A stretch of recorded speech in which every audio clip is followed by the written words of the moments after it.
May I have your attention, please? The following is not the real Jeff Foxworthy.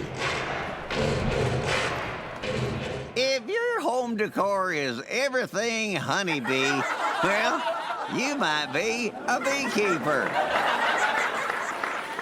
If you hesitate when the doctor asks if you smoke, you might be a beekeeper.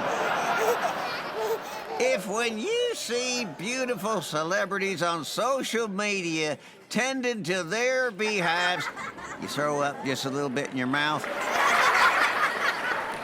you might be a real beekeeper.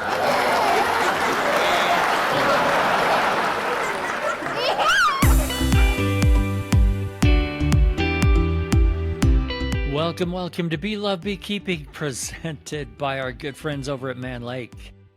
We're going to have a ton of fun today as we head all the way to Denmark to speak with a couple of hobby beekeepers and best friends about beekeeping in that part of the world and about Apimondia, which is coming up this September in Copenhagen. Maybe the best part is they're going to share their secrets on creating the world's best creamed honey, and they have the trophies to back it up. But first, have you ever wondered what it is about honey that keeps it fresh for so long, maybe even forever? In a sealed environment, honey may crystallize, turning thick and chunky, but it will not spoil. When we say that food has spoiled, what we actually mean is that something else has gotten to it first, something microscopic. Bacteria, fungi, molds are present in at least low numbers in many foods, and a number of the procedures that humans use to preserve food are designed to discourage these little monsters from consuming it. Many of these microorganisms tend to prefer moist conditions, higher but not too high temperatures, a mellow pH, and plenty of oxygen around to use in their metabolism. Dehydrating meat or food then deprives them of water. Cooking food to a high heat, then moving it into the refrigerator for storage, first kills off many bugs and puts a damper on the growth of any left behind. Suspending food in a pickling mixture wards off all but the most acid-loving creatures. Sealing something in a jar limits the oxygen they have access to. But honey is an unusual case, and here's why. It's made by honeybees from flower nectar and starts out as a warmish, watery, sugary fluid, the kind of thing that seems like it would be the purest bacteria bait. But the bees concentrate the nectar on the way to the hive, removing some of the water. They use enzymes to raise the acid content in the fluid, discouraging some forms of microorganisms from growing, and they break down the sugars into simpler ones. Then they decant the stuff into honeycomb chambers, similar to miniature glass jars. Next, they do something remarkable. They fan the honey with their wings.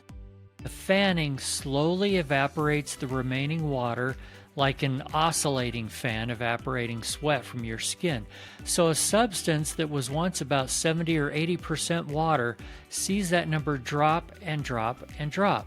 Fully ripened honey typically has a water content between 17 and 18%. In fact, the proportion of sugar molecules to water is so enormous that it wouldn't be physically possible to dissolve that much sugar into that much water without a process like the one that honeybees use. There's plenty of sugar there, and of course, microorganisms would love to have a go at it. But with so little water and the acidity providing an additional disincentive, they simply can't survive. Once the proper percentage of water is reached, bees seal each chamber with a cap of beeswax, similar to us putting a lid on a jar. It limits the availability of oxygen, and there's another barrier to growth. This is a state known as low water activity among food scientists, and in fact, lowering a substance's water activity is a common trick to preserve processed foods. Now, this doesn't mean that honey can withstand all challenges to freshness. If your house is anything like mine, sometimes there's a jar that's open which means its surface is regularly exposed to the air, and maybe somebody is dipping licked spoons in, which will bring bacteria and moisture that weren't there before the jar was sealed. Anyway, it is amazing. Yes, once again, honeybees are absolutely amazing. Maybe in the future we'll take a deep dive into the actual chemistry of honey, but for now, while you're still awake, let's meet Lars and Sophus in Denmark. This is going to be really fun today, everybody. We're going across the pond to Denmark to meet with Lars Fischer and his buddy Sophus. I didn't catch your last name, Sophus. Knusen, Sophus Knusen. It's a good thing I didn't try to say that. I have a hard time pronouncing these Scandinavian words. They're not built into our American tongues. I apologize for that. But Lars, we'll mostly be speaking with you. Good afternoon, and how are you today? Well, I'm fine, Eric. Thank you. Sophus and I, we've been making queens today, so it's been a full day. I got stung in my face just below the eye. Now I'm on video, so I don't hope it's too swollen yet. That's sort of on the shady side of your face, so I Luckily. don't notice it too much. I'm curious, did you have a veil on when you got stung? No, that's always the problem. I stood some meters away and everything was calm. And then suddenly one bee decided that I should be some kind of target. Yeah, so I only had myself to blame, actually. Well, that is usually the case, Yeah, right? it is. When we first start beekeeping, at least with me, I was covered from head to toe and hardly ever got stung. But then we get a little bit more lax and a little bit more lax, and we get Yeah. stung more, and it's our own fault because of that, I guess. But we're going to talk about all kinds of things today, including Apimondia, and that's why we're over in Denmark, because that conference is coming up in September in Copenhagen. Yes. Or I assume you would pronounce Copenhagen? Copenhagen. Copenhagen. Yeah, Copenhagen, yeah, but we get Copenhagen as well. I wasn't even close. I'm sorry about that. But first, I want to hear about you raising queens. What kind of technique do you happen to use? So I have the bees together with Sophus, and we have the luxury of being hobby beekeepers. So we don't do it for a living, and we don't have to earn a lot of money doing it. So we do it for the fun and for the adventure. So we can try new things each year if we want to. What we have done this year is we've been making 13 or 14 small new families. And we waited a week, and then we took out all the queen cells they have started making. And today we grafted, I think it's called grafting, from our two best families. And we put in 3 cells in each of the new families. We did that the last few years, and that's a technique that's good for our sort of level of doing it. So, as hobbyists, how many hives do you two have? We have 15 hives and now 13 small families. We started as beekeepers in 2009, and pretty soon we sort of found our level, especially after we won this honey championship in 2017. We got a lot of offers from big stores and chains and smaller stores of making something with them or selling our honey with them. And we were totally excited. I guess both Sophus and I, we are pretty easily ignitable when it comes to excitement. So we had all these huge plans until we talked with our wives, who sort of, well, we'd like to see you once in a while too. And then we sort of realized what was important for us in our beekeeping. Well, that's the hobby part of it. And then we realized that what's important for us in our beekeeping is, relaxing in the bees, de-stressing in the bees, being together with each other and the bees, the hobby part of it. So we actually ended up canceling all these plans and proposals we have got from the companies and saying this season and the next seasons, it's all about back to basics. It's about what's the values of our beekeeping, what's important for us, and that is the hobby part of it. And that's been our level ever since. So 15 beehives, that's our level. I Otherwise, we get too absolutely busy. I absolutely love that attitude because for so many of us, it's easy to just be into, wow, it's going well. I want to expand. I want more hives. I want more hives. I want more hives. Yeah, But unless you really want to do it for a living, just find a level that's comfortable for you so that you have time to really enjoy it. Now, I understand commercial beekeepers, they're in a different zone and it's a yeah, business. yeah, For the rest of us, even for some sideliners, but especially for hobbyists, yeah, find your sweet spot and just really enjoy it. That is yeah. fantastic. It should all be a balance, a beekeeping life balance between beekeeping and all the other stuff in our lives and work and family and that, but also a balance between the amount of bees and the amount of honey we get. So, because we have to sort of sell or use the honey too. Yeah, give me an idea of how much honey per hive you average. We have 3 different apiaries here. We have one here at home where we live, and it's sort of Danish countryside. And Danish is it's farmland. We are an agricultural land. So there are big fields around where we live. And then we have an apiary in a forest nearby, and it's a newly planted forest. So there are huge amounts of different weeds there, and we love it. Thistle. We love thistle. And then we have an apiary in the middle of the neighboring city of Odense, and that's a city with around 200,000 people. And the reason I'm saying that is because at home and in the forest, we get maybe 50 to 60 kilos. That must be 120 pounds of honey per hive per year. Right. And that's a good yield. That's excellent.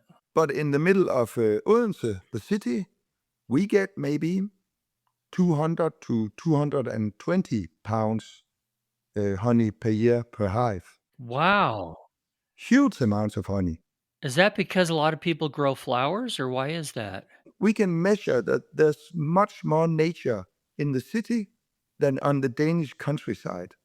And that really gives food for thoughts because it shouldn't be that way. We wouldn't expect it to be that way. We would expect the nature to be on the countryside. But the nature, the flowers, the nectar, it's in the city.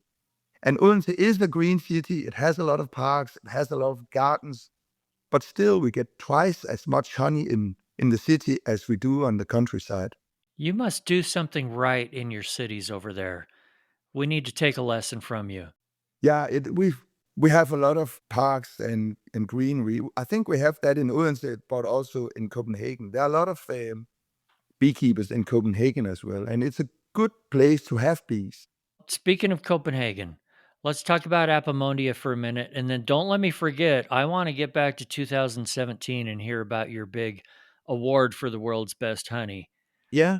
But tell us about if someone has never heard of Apimondia, just go from the start, explain what it is and why it's going to be in Copenhagen this year. So Apimondia is the congress held by the Apimondia Federation, and the Apimondia Federation, that's sort of the world organization for beekeepers. And there are a lot of national associations that are member associations of the Apimondia Federation. We have Denmark as a whole has one big beekeepers association, and we are members of the Apimondia Federation. And I think actually there are 5 members in the USA, but it's global. It's for beekeepers from all over the world. And every second year, there is this congress somewhere in the world. Sophus and I, we have attended 6 congresses in Kiev, in the Ukraine, in South Korea, in Istanbul, obviously, and in Canada, in Montreal, and in Istanbul again, and in Chile. So it's really a traveling event. Next time in September this year, it'll be in Copenhagen. So in 2022, the 3 Scandinavian Beekeepers Association, we teamed up and we made this bid to win the right to host the Apimondia Congress. It's a bit like the Olympic Games, the cities or the countries, they compete, and one city they win and they make this grand show next time there's a Olympic Games. It's the same with the Apimondia Congress. So it'll come to Copenhagen in September, and it's a bit like the other big conferences. There's an Api Expo, we call it, where all the companies, they have their stands, they have their booths, they sort of show what they have invented since the last time, and they meet and they trade and they sell honey and they buy honey. And then there's also a scientific part. All the scientists, they come to Copenhagen, and we don't see them much during that week because they have 300 or 400 lectures and talks, roundtable discussions, all kinds of meetups. And then there is something new, which we call the Global Honey Bar. So we have basically invited every country in the world to come to Copenhagen and bring their most prestigious honeys, the honeys they are mostly proud of, their signature honeys. And we make this huge table, and they put it, and every participant, they can come and they can taste on honey from all over the world. Quick break here to thank our presenting sponsor, Mann Lake. Whether you're a beekeeper or not, you know that nutrition is key for healthy honeybees, native bees, and other pollinators. The Mann Lake app is a great resource for determining pollinator-friendly plants that thrive in your area, and its plant identification feature is super helpful and fun. When I see a plant covered in bees, I fire up the app, find out what it is, then plant them in my yard. If you haven't already downloaded the Mann Lake app, give it a try today. Oh, and did I mention it's free? And if you're shopping for beekeeping supplies, don't forget your discount code MLBLOVE10. It's in the show notes for $10 off your first $100 purchase. And we expect between 8,000 to 9,000 visitors from all over the world. There's also a huge social program. We want to make an evening bar for all the beekeepers. We want to make parties and receptions, and in the venue we want to make a lot of coffee spots, nice spots to sit, spots to meet old friends and new friends and old acquaintances. We want to make it this huge place where people from all over the world, they can meet. Are there language barriers with people from all over the world, or is there a common language? Of course, there is the language barriers, but it's somehow a bit easier when all of us are beekeepers. We tend to find this common language when we meet someone. Many people obviously speak English, and you always ask, well, how many hives do you have? And then you're sort of already in some kind of exchange or conversation.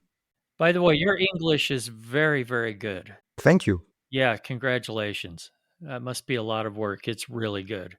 So why would a hobbyist go to something like this? You guys have been to a few of them. Why would you invest the time and the money to do something like that? Well, that's the great part of being a hobbyist. We do it for the experiences and for the adventure. So the first time we have had bees for 4 years, and we heard about this congress in Kiev, and we thought, we got to see that, we got to try that.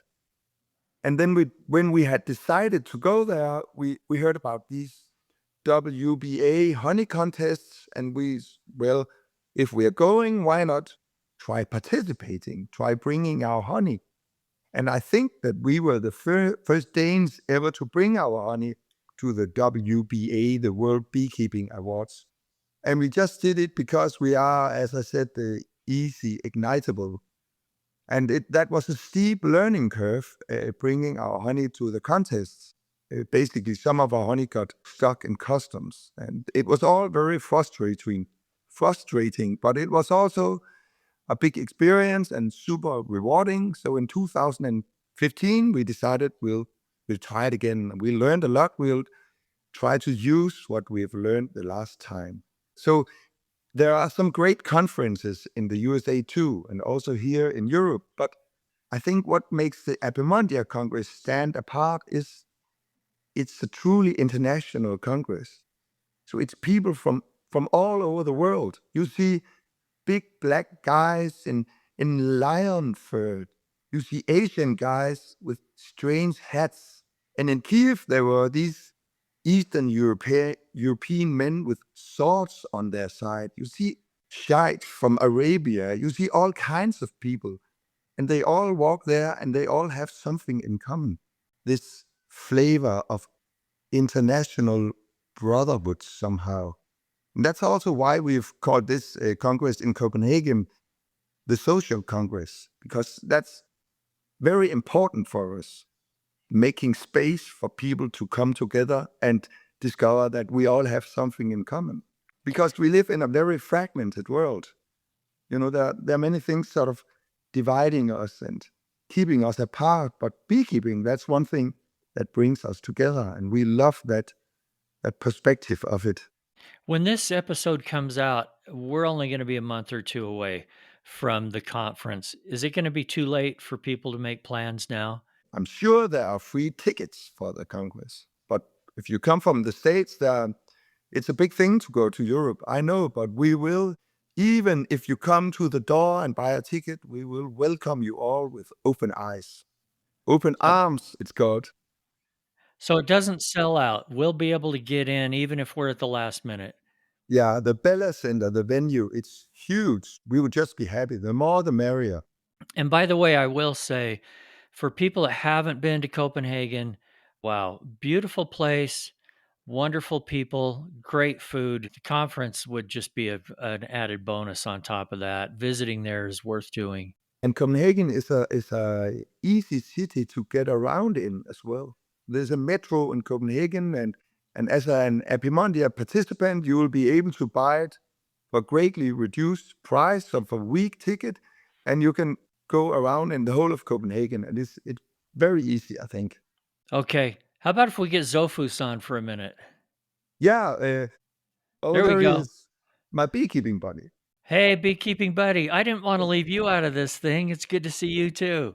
Thank you very much, Eric, and thanks for inviting us to talk about Apimondia and our beekeeping here in Denmark. If I can't make it to the conference this year, I will come see you guys sometime either way. Yes, we've been discussing whether or not we should invite everybody to come and visit us, and basically everybody is very welcome, both in Denmark and also in our place. Oh, I didn't wait for an invitation. I just invited myself. Some of that Danish pastry, it's been too long. I need to come get some of that. Hey, how about if we let you tell us about your award-winning honey from 2017? When you actually won the award for the world's best honey, what does that mean? Why is your honey better than everybody else's? We won the Carl and Virginia Webb Trophy, the award for the best honey in the world, with our granulated honey, which was actually the first time granulated honey won. Do you know what your bees were foraging on to make that world's best honey? So we won the world's best honey with our spring honey, and it's a very light and mild, granulated, creamed honey we make together with the bees. And the bees, they had been visiting the dandelion and all the fruit trees in the area, and then the rape flowers, and then there is a lot of granola, canola. What's it called in USA? Canola. Yeah, canola. We have a lot of canola here in Denmark, and it makes this very light and mild honey. And the canola honey has a tendency of becoming very hard. And so every Danish beekeeper has to sort of learn how to treat it, how to stir it, and how to treat it so it doesn't become that hard, but becomes spreadable and nice and soft and creamy. And Sophus and I, we are really good at that. So the consistency is just perfect. And that's always the craft of a granulated honey. It's to make the consistency perfect. So I think that's why it won. So what's your secret to keeping it spreadable, as you put it? Because the honey that my bees make, Yeah. depending on the time of year, yeah, it can really get hard quite fast.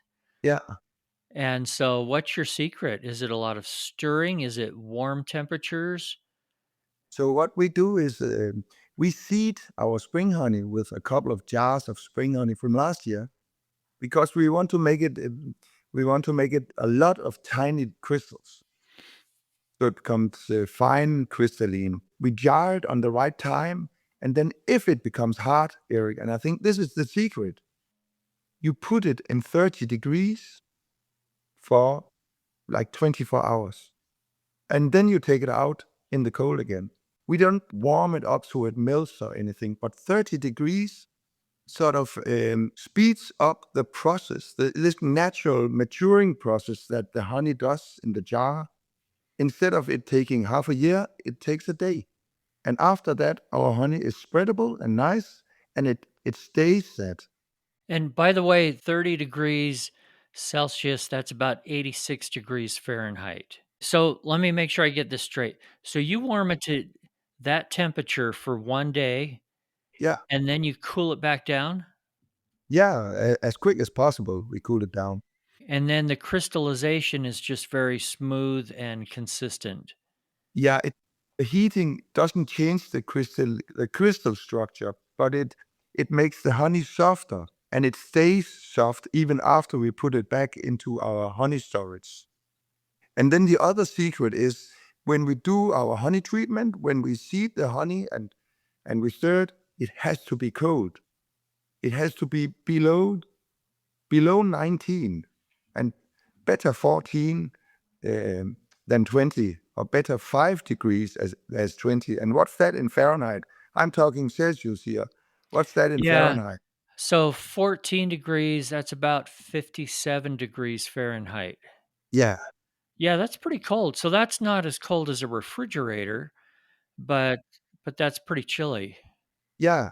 And I would always choose to have it in a refrigerator if it was possible, instead of having it in 20 or 22 degrees. Because if it's too hot, you will get larger crystals. And if it's cold, you will get smaller crystals. Okay. We're all learning something here today. Thank you for that. If you don't seed it with last year's honey, it's still gonna crystallize, right? Yeah. But just in a way that you don't like as much? Is that why you seed it? Well, it's not a matter of liking it. We call it crystal honey if it has very coarse crystals, and we make some of it each year because some people like it very much. They had it in their childhood. You know, the honey you had as a kid, it's still the best honey in the world. And the honey I had as a kid was this finely crystallized creamed spring honey. So my granddad was a beekeeper, and I'm raised on huge amounts of Danish spring honey. So that's the one I like most. And Sophus's favorite is heather honey. It's darker and it's more tasteful, but we don't have heather here where we live. So we ended up participating in these championships with the mild spring honeys. Yeah, we had a beekeeper a few months ago on the show that was from Scotland, and they made heather honey there. Yeah. He was saying how wonderful it is. That is something I haven't tried yet, so I'm gonna do that. I just wanna get a couple of definitions out there for people that are new to beekeeping and honey.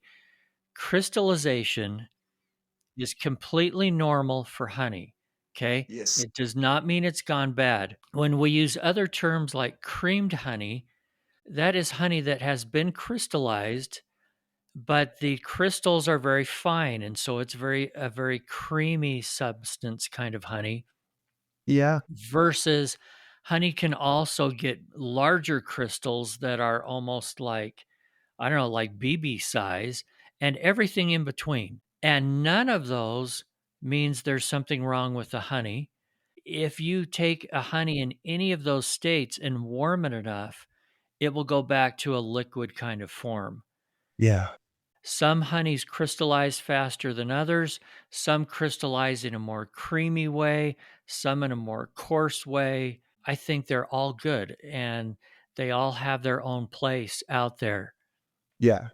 And that's the great thing about honey. It tastes wonderfully, even though you can make different products out of it. I often also get asked by people, well, why isn't the honey in the grocery store crystallizing? I'm not sure how it is in Denmark, but the answer to most people here in the States is usually that honey has been pasteurized at a high enough level that it's sort of killed that process. And so that honey is going to stay liquid for much, much, much longer. But you've also damaged the honey by heating it too much. Yeah. The qualities that come with the raw honey, many of those are now gone. Yeah. So we try to sort of work with the honey and its nature instead of fighting with it and heating it up in order to make it stay liquid for longer. All right, you told me that you had a good wild and crazy beekeeping story, Lars. Oh, yeah. Go for it. What happened?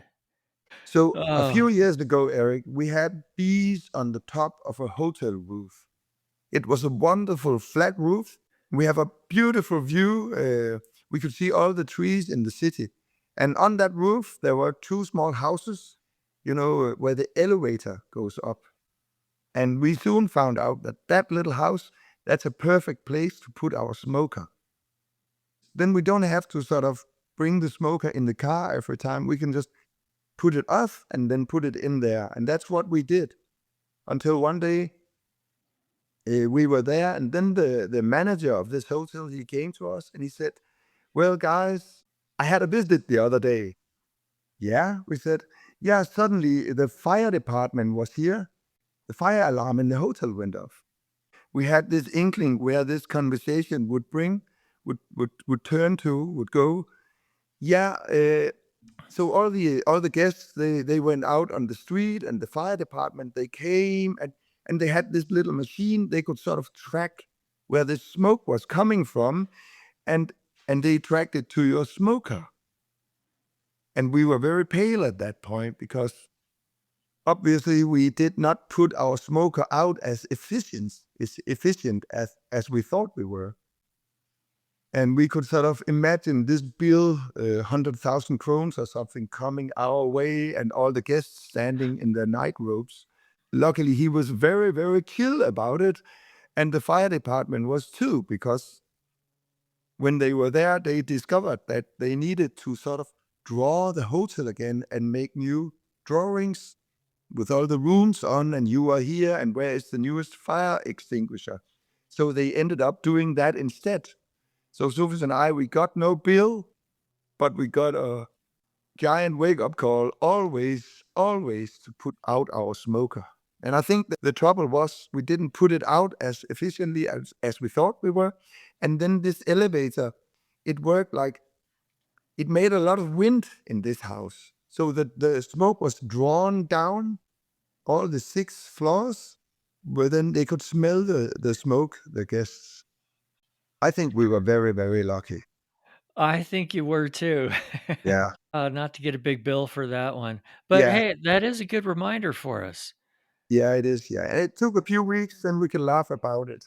We Yeah. want to make sure that those things are really all the way out. How do you Yeah. put it all the way out now?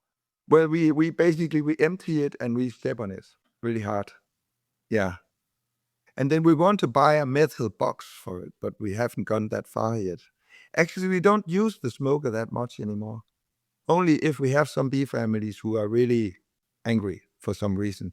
But mostly we just use a wet towel and we place it on top of the boxes. That works really well for us. Explain that. So is that like you take a lid off and then you put a wet towel on? So when we open the beehives and we take apart the boxes, Yeah. instead of having boxes open, we put a wet towel on top of each box.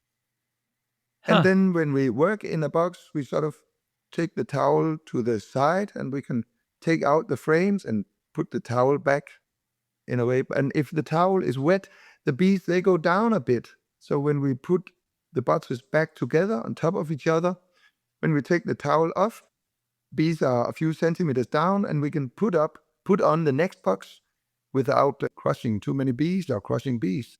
I've never heard of that before. I'm going to try it.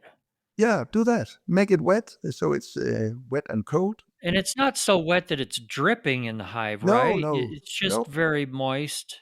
Yeah, we Okay. put it under the water, and then we sort of squeeze it as much Yeah. as we can. Get the extra water out. So then you take a lid off, you put it on top of the frames, and then you just peel back a little bit at a time to pull a frame out, put it back Yeah, in. yeah. Or you can just have it on the other boxes and have it off the box you're working with, if that's easier for you. I love how we can learn from each other. Yeah, I hope it works for you too. I don't know the bees you have over there. Oh, they're bees that like wet towels, I'm sure.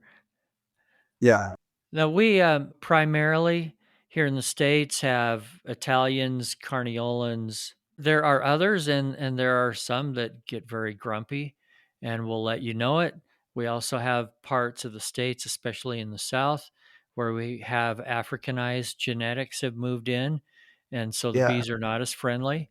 I don't believe you have those. Do you have No, other pest problems? Like, are you getting the yellow-legged hornet where you are? well, we've been looking out for it for the last years because we know it's in Europe, we know it's on its way up. And then, as late as last week, a beekeeper here on the island where we live, Fyn, he enjoyed a beer on his terrace, and suddenly a yellow-legged hornet jumped down in his beer. And that's the only one we've ever seen in Denmark that was in this man's beer, who got quite famous. Now we are even looking even more for it because we have to keep an eye on it. Well, it had to come from somewhere, and they don't all commit suicide in beer. No, there must be some hive somewhere. So I'm sure it's just a matter of time because we have hoped that the winters would be too cold here for it to thrive. But the winters here in Denmark, they get warmer and warmer for each year. So I think we have it now. Hey, one other topic that is a big one, but we'll try to touch on it just quickly, and that is, do you have a lot of problems with varroa mites there? We have to have a good strategy and we have to keep it at bay, like you have. And most beekeepers in Denmark, they use a different kind of organic acids to treat their varroa mites, Like oxalic acid? formic acid. And then the last years, many beekeepers have started using sticks with oxalic acid and glycerin. You put it down and it stays there for a month. And it's also a really effective treatment against the varroa mites. But everyone has to have a strategy of which times to treat and to keep an eye on it. Okay, very last thing for both you and Sophus, and that is, I can tell that you guys love honeybees and beekeeping. Tell me what it is that you love about it so much. Sophus, what do we love about honeybees? We love being together with the bees and being together with each other and being together with other beekeepers, being together with you here, making adventure. It's like a magic world. The beekeeping is like a magic world. And you never really get fully educated in beekeeping. I like that very much. There's always something new to learn, but there's always also new things to invent or small new wooden things to make that you can use in your beekeeping. There's always something new to try out. I like that. And people working with bees tend to be very enthusiastic and energetic, and I really like this. You know, when you work in the beehives, you have to use all your senses. You look at the bees, you can see how they are, you listen to them, you can listen on their sound, how they are and how they thrive. But you can also smell if the beehive smells bad. We can smell where the queen is in the beehive. Because we tried it out, especially in the spring, we can smell on top of the frames and we can smell where she is. And I love this. It's a thing for all the senses when you work in the bees, and you have to be fully present. Also, not to crush bees, because if you are hurry or stressed or anything, you crush bees, and I hate that. Or you get stung. Hey, Lars and Sophus, thank you so much for being with me. And we'll have a link in the show notes for anybody that wants to look up and learn more about Apimondia. You guys have been awesome. I love talking to people that love bees, and I'm going to get a wet towel and take it out with me next time. Yeah, try that, Eric. And could you put a link on to our YouTube channel as well? Yes. Yeah, send me So, that link and I'll post it yeah, as well. yeah. So we have a playlist on that YouTube channel with English videos, Subtitles. subtitles, and they are really great, our videos, we think. All right, sounds fantastic. Thanks, guys. Thanks again for joining us here on Bee Love Beekeeping, presented by Mann Lake. Remember right now to follow or subscribe and share this podcast. Also, a shout out to Vita Bee Health for their support of the show. Vita's Varroa control range of products includes Apistan, Apiguard, and now Viroxan, extended release oxalic acid strips. Hey, thanks guys, we really appreciate it. Enjoy this beautiful summer, enjoy your bees, and remember, if you're not just in it for the honey or the money, you're in it for the love. See you next week.